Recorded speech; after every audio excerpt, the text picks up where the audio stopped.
lagi Bapak dan Ibu, mungkin saya bisa menanyakan terkait mengapa Partai Rakyat Indonesia memilih menjadikan kegiatan donor darah sebagai salah satu agenda utama dalam peringatan hari ulang tahun PRI yang pertama ini. Ya, jadi begini Mas, ketika kita bicara PRI, artinya kita harus berangkat, berpikir, mentingkah, pola, bertindak, bersikap, itu harus berangkat dari 3 pola, 3 pilar dan 3 pola.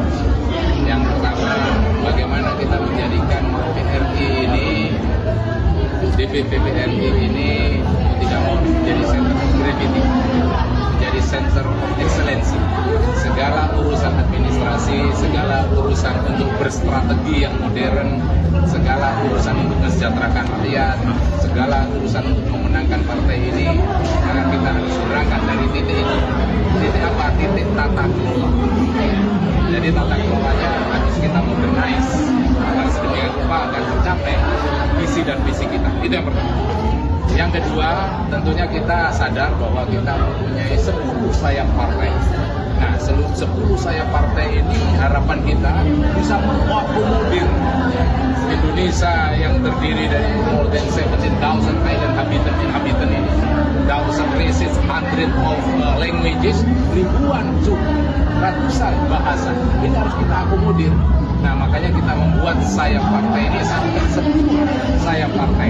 Ya, kita mengakomodir keagamaan, kita mengakomodir hukum, kita mengakomodir media, kita mengakomodir ilmu pengetahuan, teknologi, dan lain sebagainya.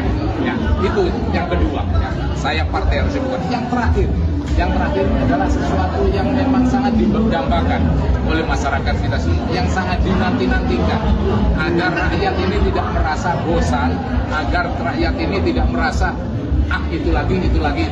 Kenapa? Karena PRI ini harus implementatif, PRI ini harus aplikatif, PRI ini harus menyentuh hati rakyat. Ya, jadi kita harus memenangkan, win the people's mind. Kita harus menangkan hati rakyat. Agar hati rakyat ini bisa kita menangkan, makanya kita harus punya program-program yang aplikatif. Makanya kita harus punya janji-janji yang implementatif, baik bidang kesehatan, baik bidang katakanlah tata kelola negara yang tadi saya sampaikan, dan bidang-bidang yang lain untuk menjadikan negara ini menjadi welfare state. Itu yang paling penting. 3 pola.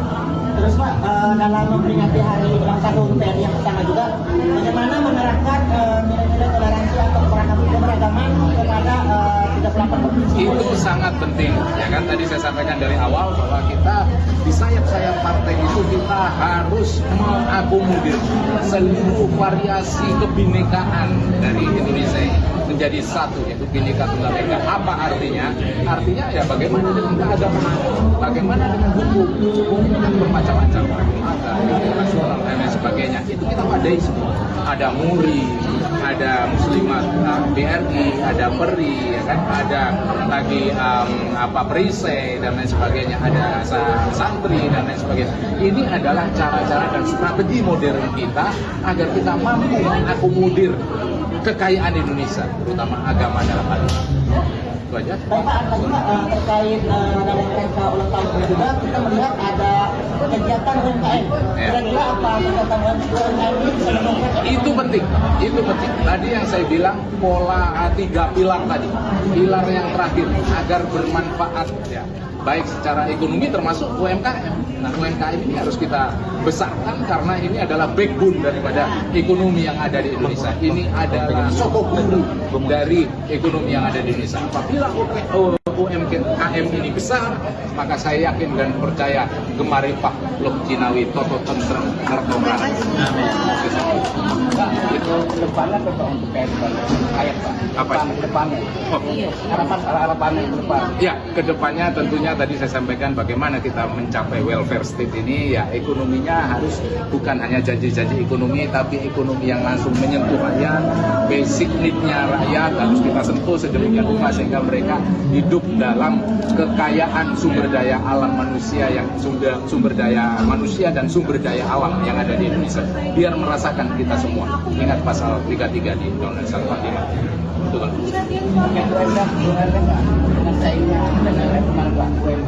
Ya, tadi saya sampaikan, itulah makanya kerja keras kita agar soko guru ekonomi kita ini termasuk UMKM ini agar bagaimana bisa bersaing. Ya, UMKM juga harus adapt, UMKM harus fleksibel, UMKM juga harus sinkronize. Sekarang alamnya kan alam teknologi. Jangan UMKM masih jadul seperti dulu-dulu. Jadi kita harus tinggikan teknologinya, ikuti situasi saat sekarang agar kita seobel, agar kita fleksibel, agar kita memang mempunyai daya tarik yang maksimal di mata masyarakat in terms of economic side, di bidang ekonomi nasional. Ya, saja ya. Terima kasih ya.